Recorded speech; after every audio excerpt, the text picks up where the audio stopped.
സംസ്ഥാനത്ത് അടുത്ത 5 ദിവസം വ്യാപക മഴയ്ക്ക് സാധ്യത. എറണാകുളം, തൃശൂർ, മലപ്പുറം, കോഴിക്കോട്, കണ്ണൂർ, കാസർഗോഡ് എന്നീ ജില്ലകളിൽ ഇന്ന് യെല്ലോ അലർട്ടാണ്.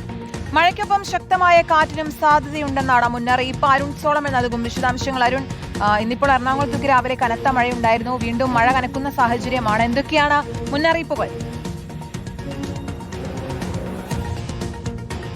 ശ്രുതി, കീർത്തന, ഒരു ഇടക്കാലത്തിന് ശേഷം വീണ്ടും സംസ്ഥാനത്ത് മഴ ശക്തമാകുമെന്നുള്ള മുന്നറിയിപ്പാണ് കേന്ദ്ര കാലാവസ്ഥാ വകുപ്പ് നൽകിയിരിക്കുന്നത്. ഈ മാസം 31 വരെ, അതായത് 5 ദിവസം തുടർച്ചയായിട്ട് ശക്തമായിട്ടുള്ള മഴ ലഭിക്കുമെന്നാണ് നിലവിൽ നൽകിയിരിക്കുന്നത്. ഇന്നിപ്പോൾ സംസ്ഥാനത്ത് 6 ജില്ലകളിലാണ് യെല്ലോ അലർട്ട് നിലവിൽ പ്രഖ്യാപിച്ചിട്ടുള്ളത്. എറണാകുളം, തൃശൂർ, മലപ്പുറം, കണ്ണൂർ, കാസർഗോഡ് അടക്കമുള്ള ജില്ലകളിൽ നിലവിൽ മുന്നറിയിപ്പുണ്ട്. ഇതിന് പുറമെ തന്നെ നാളെയും വരുന്ന ദിവസങ്ങളിലൊക്കെ മഴ ശക്തി പ്രാപിക്കും. നിലവിൽ ഈ പസഫിക് സമുദ്രത്തിൽ എൽനിനോ പ്രതിഭാസം നിലനിൽക്കുന്നുണ്ടെങ്കിൽ തന്നെയും ഈ ബംഗാൾ ഉൾക്കടലിൽ ന്യൂനമർദ്ദ പാത്തി രൂപപ്പെട്ടിട്ടുണ്ട്. മറ്റൊന്ന് അറബിക്കടലിൽ ചക്രവാത ചുഴിയും രൂപപ്പെട്ട ഒരു സാഹചര്യത്തിലാണ് നിലവിൽ വീണ്ടും സംസ്ഥാനത്ത് മഴ ശക്തി പ്രാപിക്കുന്നതെന്നുള്ള മുന്നറിയിപ്പാണ് നിലവിൽ കേന്ദ്ര കാലാവസ്ഥാ വകുപ്പ് നൽകിയിരിക്കുന്നത്. മറ്റൊന്ന്, ഈ ശക്തമായിട്ടുള്ള മഴയ്ക്ക് പുറമെ തന്നെ ഒറ്റപ്പെട്ട ഇടങ്ങളിൽ ഇടിമിന്നലോടുകൂടിയ മഴയ്ക്കും സാധ്യതയുണ്ട്. പുറത്തിറങ്ങുന്നവർ ജാഗ്രത പാലിക്കണമെന്നുള്ള നിർദ്ദേശമാണ് നിലവിൽ നൽകിയിട്ടുള്ളത്. ഈ മണിക്കൂറിൽ 40 കിലോമീറ്റർ വേഗതയിൽ ശക്തമായിട്ടുള്ള കാറ്റിനും സാധ്യതയുണ്ട്. നിലവിൽ ഇന്ന് പുലർച്ചെ 2:30 മുതൽ നാളെ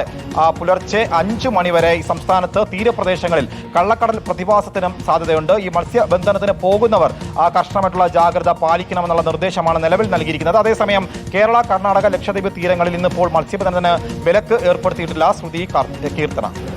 ശരി, അരുൺ സോളമനാണ് വിശദാംശങ്ങൾ നൽകിയത്. സംസ്ഥാനത്ത് മഴ കനക്കും.